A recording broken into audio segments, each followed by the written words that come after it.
yeah, just working at home today, and strange coincidence just happened where eBay package got returned to us. It said no such address, so I just reached out to the customer and said, hey, can you double check the address because it's been sent back? And they said it's totally fine. Apparently it's like an online PO box or something, and I think what probably happened is just maybe there was a new Canada Post employee that hadn't seen it before and it got sent back. Sometimes they get one wrong like that, and the customer said, yeah, it's definitely right, but here's my home address. If you want to send it out to this one, that'd be great. I said, yep, no problem. Thanks for your business, and put Andy at the bottom. And then they were like, hey, are you the Andy that lives at such and such a place? I think you live by my sister, and we met one time when we had dinner together. I was like, what? So she said, yeah, if you want to give it to my sister, then I'll just come and pick it up from her next time I see her. So that saves us some postage.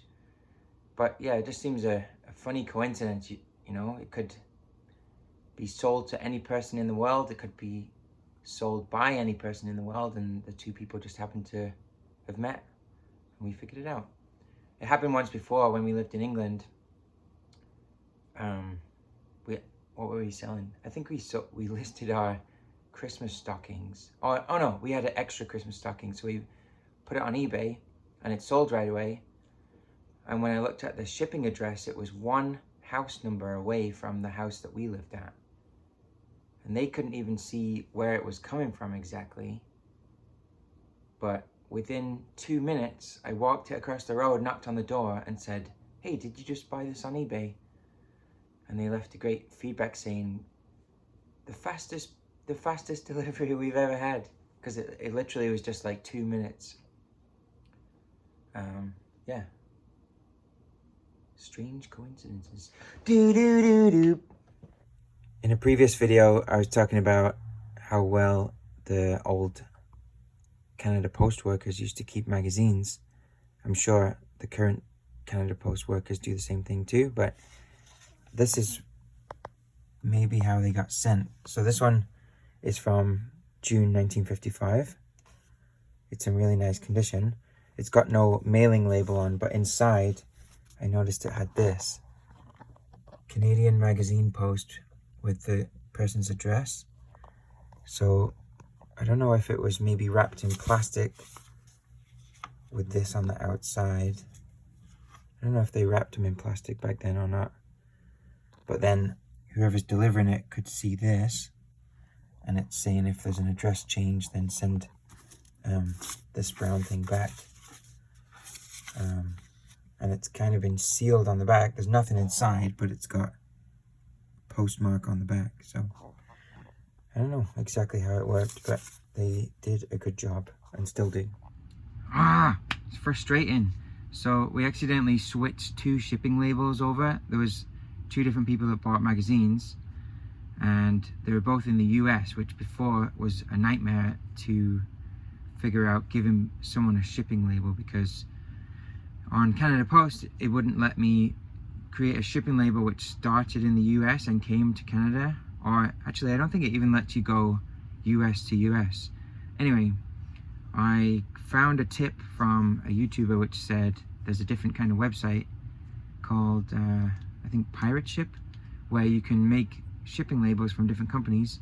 So that one lets you buy a label from US to US, which is really good.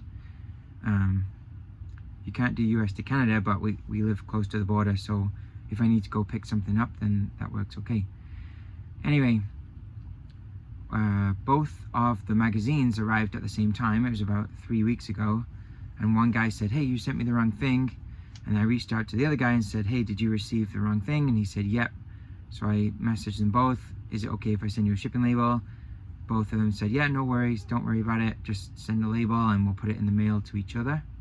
It's a prepaid label. Sent them the labels, and to be honest, I just forgot about it, because you would expect they would just stick the label on and send it away and get their magazine. So one guy reaches out like, hey, where's my magazine? And I thought, man, this was 3 weeks ago. What's going on here? So it's April 10th, and I looked at the tracking on the two labels, which I should have kept an eye on them, but I just trusted them to stick a label on the envelope.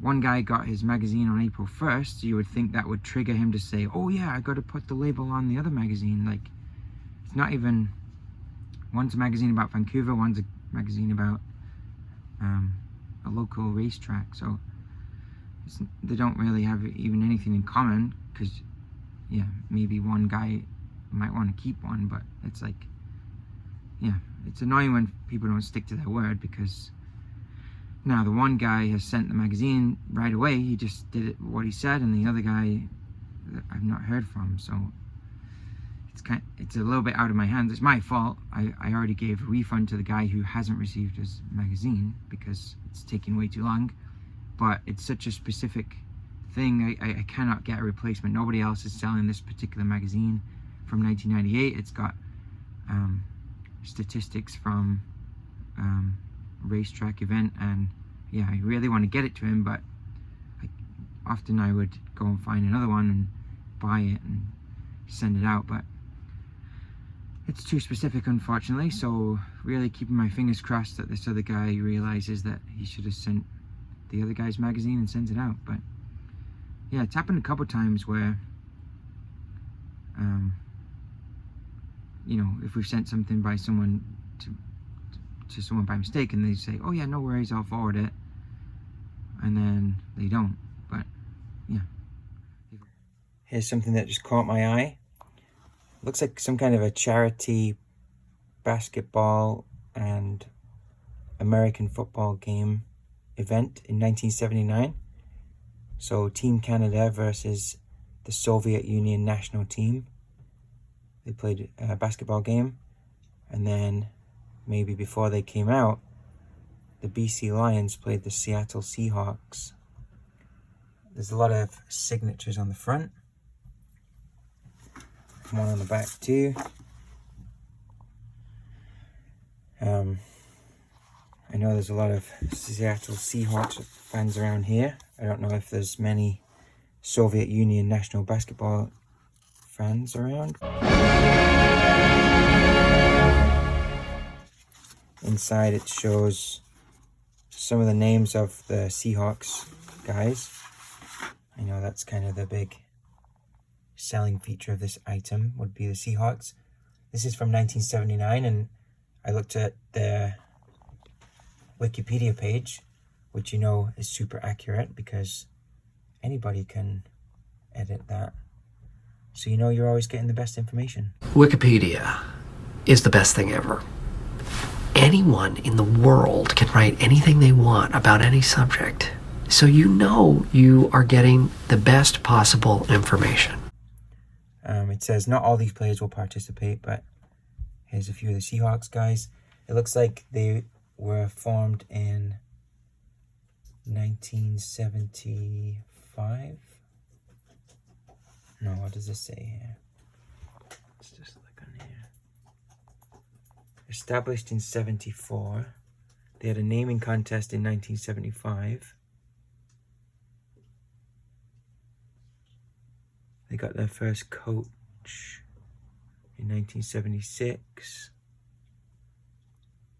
And then it kind of jumps to 1983. So this is a bit of Seahawks history, this game. And of course, the main focus is the basketball game. So these Canadian guys here played against the Soviet national team. Leave a comment below if you related to any of these guys from the Soviet national basketball team. Any Chechenkos out there? Any Gamelskis watching this video? Let me know. Drop a comment.